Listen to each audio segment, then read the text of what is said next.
Strap in, buckle up, and get your guns. Today we're talking about the Vesk. Hello everyone, welcome to the Maple Table. My name's Nathaniel.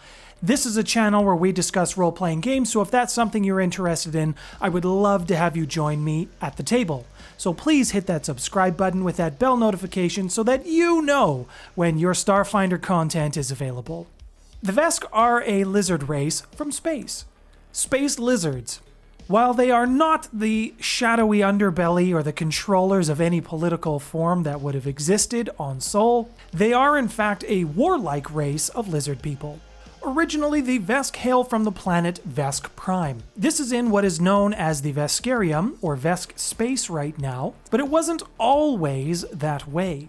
The Veskarium is made up of 8 planets, and the Vesk are a race who have conquered every single one of those planets and subjugated each one of the planet's main inhabitants, forming what is known as the Veskarium. I will do a separate video on the Veskarium and all of its various planets, as I did the Pact Worlds later. The Vesk, being very strong, very muscular lizard people, they eventually became the apex predator of their planet. They got to the top of the food chain and they won evolution. Their medal didn't really get one, but they took over the planet instead.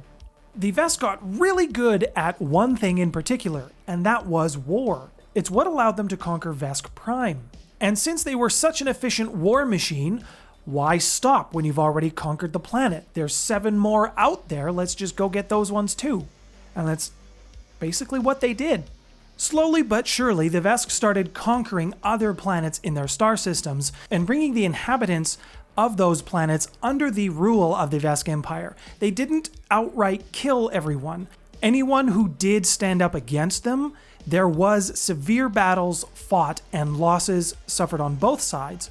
But ultimately, the Vesk just kept refining their war machine and they just took over all the planets.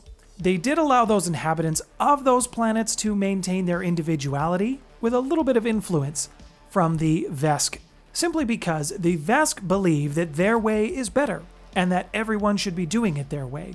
As they conquered planets, they also removed the names of those planets and then they just started numbering them. That's why you have Vesk Prime, Vesk 2, Vesk 3, all the way up to Vesk 8. That's about as far as they got in their own system. So other than being large and lizardy and pretty good war machine actually, what do you get for being a Vesk? Obviously you get to be a little tanky. If we look at the core rulebook, and I will give some alternative builds towards the end of this video as well that were done in the character operations manual, you will gain a +2 strength, +2 constitution, and -2 intelligence. And you'll get 6 hit points. The Vesk are thick boys and girls. They will also gain armor savant. This means that the Vesk are particularly well suited for armor, especially when it's been designed by them and for them. Vesk wearing light armor will gain an additional +1 AC bonus. If they are wearing heavy armor, they will receive 1 less armor check penalty than normal. They will also gain a +2 saving throw against fear effects. And they're one of the few races that does not have dark vision. They will only have low light vision. Another unique feature about a Vesk, they are always considered armed and dangerous. Whether they have guns or not, Vesk always have their claws, and they are considered to do 1d3 damage. At level 3, they also gain a weapon specialization for their claws. So what does Vesk society look like? As I'd mentioned, they are a highly militaristic race. They do have other, what they would consider noble professions. Those would be people like merchants, armorsmiths, weaponsmiths. But the main indication of power and the only place that you can gain political power is actually through militaristic service and your militaristic achievements. Despite being a very conquering species, the Vesk actually do have a strong sense of honor and a moral code. And of course, they are also very prideful. Vesk take agreements, negotiations, contracts, whatever.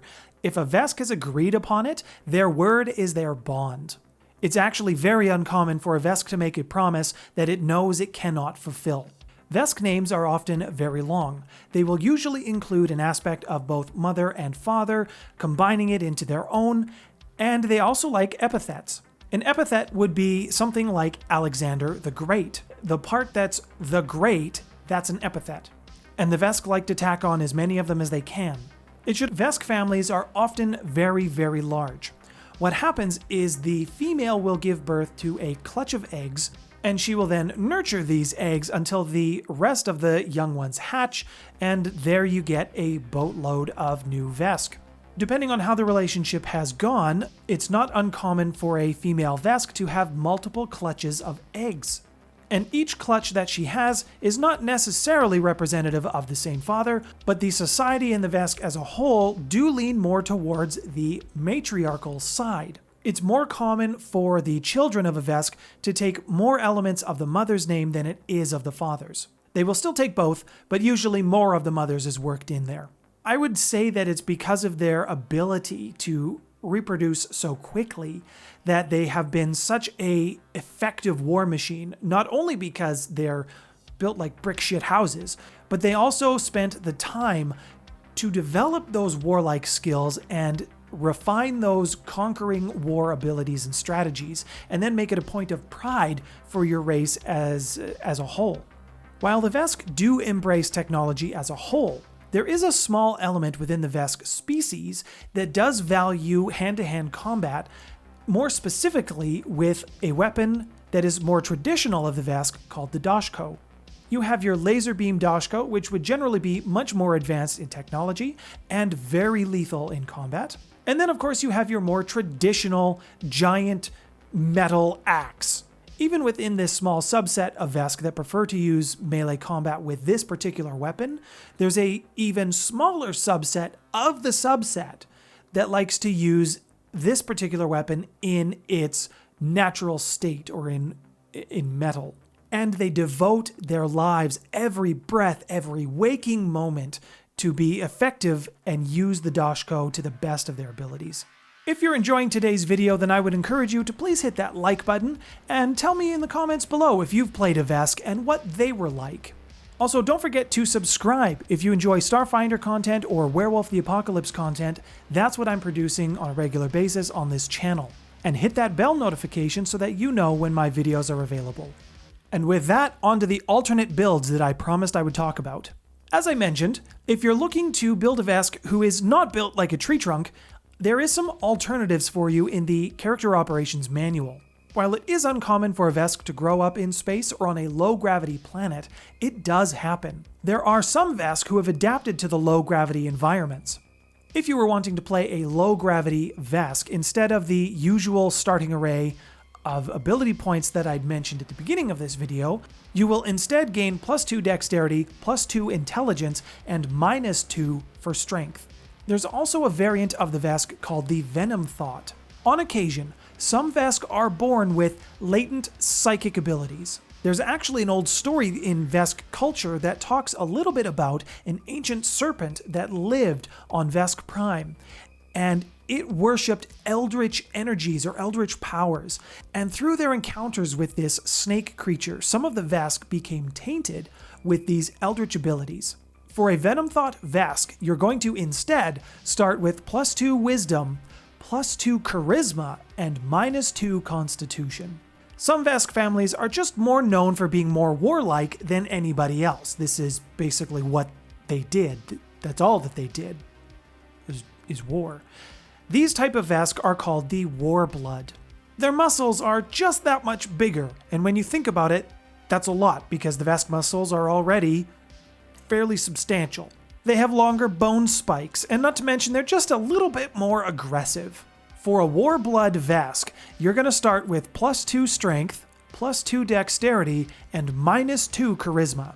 There's also a few other racial traits that you can swap out for different ones if you wanted, something that's more in line to your character concept. The first one being expanded lung capacity. Basically, the Vesk can hold its breath a really long time. Good for if you're being dunked underwater or stuck out into the vacuum of space.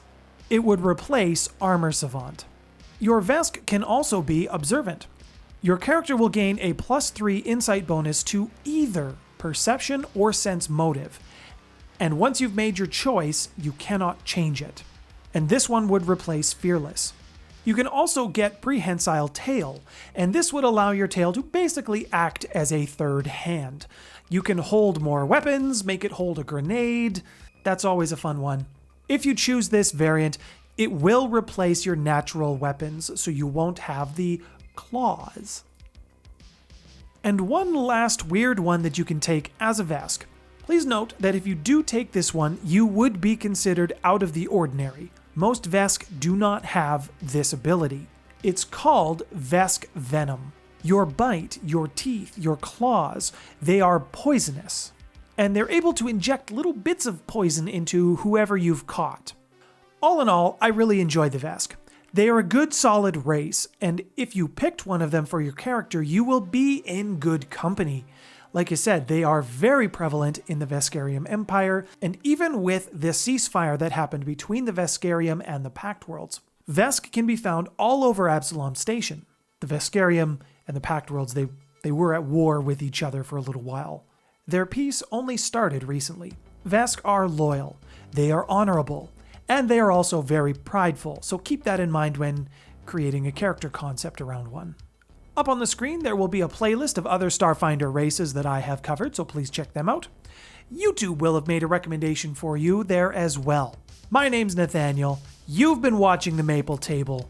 Thank you so much for your subscription. Thanks for stopping by, everyone.